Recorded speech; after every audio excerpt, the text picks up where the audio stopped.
விஜயை ஒரு கிறிஸ்தவ பாதிரியாரை விட்டு பேச விட்டுருக்காங்க திமுகவில். அங்கேருந்து பிடிச்சி அவர் என்ன பேசுகிறாரு, அவர் என்ன சொல்கிறாரு, 40 பேர் சாவுக்கு காரணமான இறப்புக்கு காரணமான விஜய்க்கா இளைஞர்கள் ஓட்டு போட போகிறீங்கன்னு கேட்குறாரு. இந்த வீடியோவை பாருங்க. நம்ம பிள்ளைங்கள்ட்ட கேட்டு பாருங்க, நீ என்னவா பாரப்போற? விஜய் ரசிகராக போகிறேன்.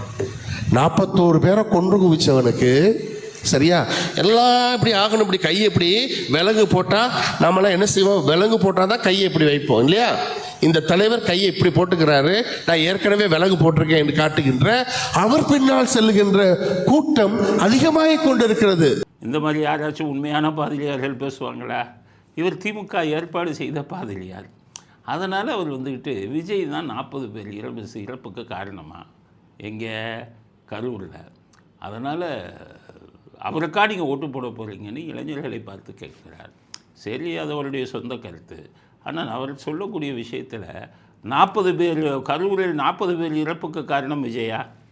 பாதிரியாருக்கு சொல்கிறேன், அந்த இறப்புக்கு யார் காரணங்கிறது தான் இப்போ வந்துக்கிட்டு சிபிஐ விசாரிச்சுக்கிட்டு இருக்காங்க. அதில் அதிர்ச்சி தரக்கூடிய பல தடயங்கள் கிடச்சிருக்கு. அவர்கள் கூடிய சீக்கிரம் வழக்கு பதிவு செய்ய போகிறார்கள் என்பதை பாதிரியார் அவர்களுக்கு சொல்ல விரும்புகிறேன். நான் கூடிய விரைவில் பாருங்கள், எஃப்ஐஆர் போட போகிறாங்க சிபிஐ. அதில் சில பேரை கைது செய்தாலும் ஆச்சரியப்படுவதற்கு இல்லை. இது குற்றப்பத்திரிகையாக தாக்கல் செய்தால் நிறைய பேர் ஜெயிலுக்கு நிரந்தரமாக போக வேண்டியது வரும். இதுதான் இது. ஆரம்பத்திலிருந்து எல்லாருமே சொல்லிக்கிட்டு இருக்காங்க, 40 பேரை கொன்னது யார்? 40 பேரை கொன்னவன்னா இன்னும் விஜய் போய் ஒவ்வொருத்தராக கழுத்தை நெரிச்சு கொண்டாரா? இல்லை கூட்டத்தில் விஜய் ஆட்களை வச்சு பிடிச்சி தள்ளினாங்களா? பள்ளம் இருக்கிற இடத்துல அனுமதி கொடுத்து சாகட்டும்னு நினச்சது யார்? விஜயா? அப்போ என்ன அர்த்தம்? கொலை செய்தது யார்? வரப்போகிறது.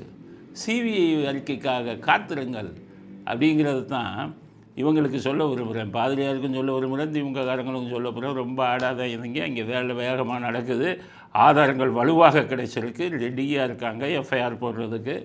உச்ச நீதிமன்றத்தில் கலந்து பேசிக்கிட்டு இருக்காங்க. ஆனால் உச்ச நீதிமன்றத்திலேருந்து எல்லோரும் ரெடி ஆகிட்டாங்க. எங்கள் ஜட்ஜை தீர்ப்பு கொடுத்த ஜட்ஜை பதவி விலக சொல்வீங்களா? தீட்டிடுவோங்களேன்னு சொல்லி ரெடியாக இருக்காங்க. அதனால் இந்த ஆதாரங்கள் எல்லாம் போகும்போது திமுகவிற்கு தேர்தல் நேரத்தில் அது மிகப்பெரிய மரண அடியாக இருக்கும்.